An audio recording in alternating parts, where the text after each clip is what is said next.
Welcome to your Week 2 edition of Alabama Head to Head. We are here at Caliber in Homewood, Alabama. It is fall. It is hunting season, as you can see behind us, and you got some nice fall attire on.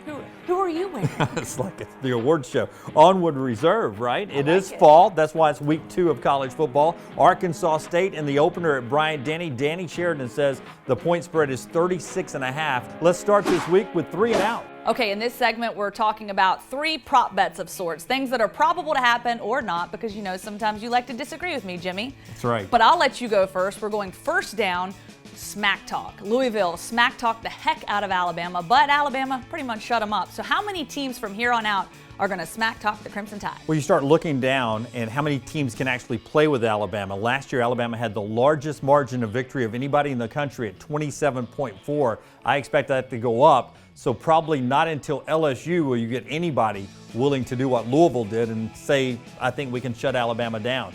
I'll say at least one other team, maybe LSU, maybe Mississippi State, maybe Auburn. Gives a little back and forth in the media before the game. I agree with you. I think those are all great picks there.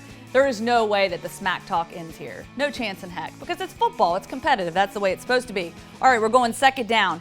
How many different players will make a catch? This past game, it was 7. So are they going more than 7 or less than 7 players making a catch for Alabama?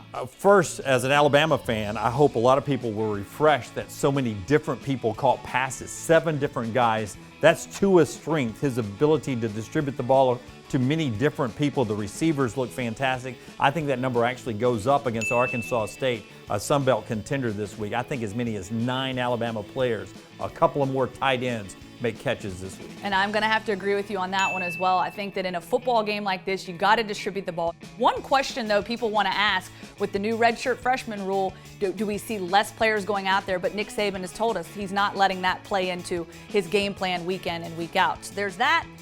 Third down. After Tua exits the game, does Jalen take the next snap? Yes or no? Well, this is the most fascinating thing to watch this week and the coming weeks is how, now that Tua's the starter, Nick Saban chooses to use Jalen and how Jalen chooses to be used.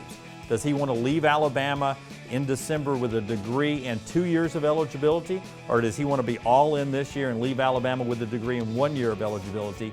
If the second person to get snaps this week against Arkansas State is Mac Jones, then that's going to tell you a lot about how Jalen Hurts is going to be used down the stretch. So that'll be the thing I'm watching when this becomes an Alabama win, and then who starts taking snaps for Tua. All right, and I'm thinking Jalen Hurts still going to be taking snaps. What do you think? I think so too, Jalen, but you're on the fence with that one. It is a tough one. And of course, now that the starting quarterback has been named, that is the big storyline. Who's going to be that backup quarterback? And I think the storyline still kind of runs throughout the season. It's not over just yet. Okay, now we're heading to our next segment, Sideline Swag. In our Sideline Swag segment each week, we're going to give you an opportunity, much like the turnover chain or the turnover throne, to award something weird to a player, unit, or a team each week in college football. Weird to each its own, Jim. It's weird, trust me. You're up first. What are you awarding this week? I'm going with the gavel. Yes, it looks like a meat mallet. Yes.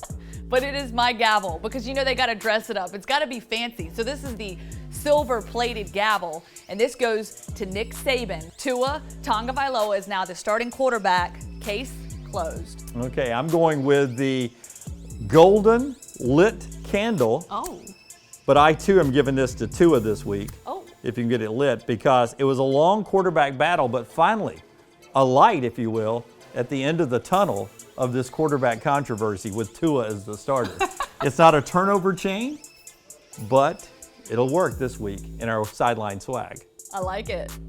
All right, let's cut to the chase. It's time for your picks and the Danny Sheridan spread. Alabama minus 36.5, and I am going to say that Alabama, they covered the spread because I'm going with the shutout, 52-0. They're back in Bryant-Denny Stadium. They got all the momentum and energy.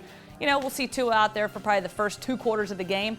They're going to distribute the ball. Some inexperience out there, but I think Alabama's going to go back to fundamental football. I'm going 52-0 Alabama. I actually think, and thought about this in the summer, that Arkansas State, as Sun Belt contender, may actually be as good as Louisville on the field. That Sun Belt's not bad. Appalachian State, a Sun Belt team, almost beat Penn State up in Happy Valley. I think Arkansas State plays the game almost like Louisville did. 48-10, my pick, still covering the Danny Sheridan line. And there's still smoke lingering from the golden candle in here. Hot picks, I guess, right? Hot picks. This video was brought to you by Caliber, a luxury store in Homewood, Alabama that's reviving the finer things in hunting and fishing.